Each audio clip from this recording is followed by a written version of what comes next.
जेब्रोनिक का ये K20 keyboard जो कि मैंने अमेजन से 249 रुपीज़ में बाई की है।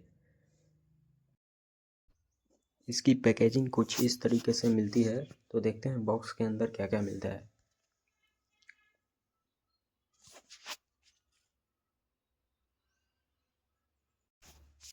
बॉक्स के अंदर हमें केवल कीबोर्ड मिलता है, यूजर मैनुअल ऐसा कुछ भी नहीं है। तो देखते हैं इसका लुक्स कैसा है।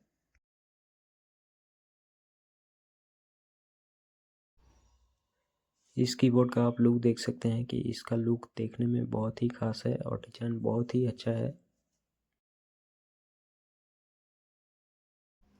बैक साइड इसका लुक्स कुछ इस तरीके से आपको देखने को मिलता है।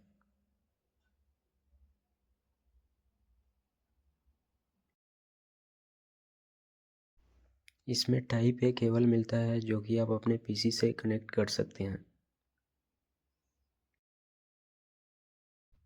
इसका बेस्ट बाय लिंक आपको वीडियो के डिस्क्रिप्शन में मिल जाएगा।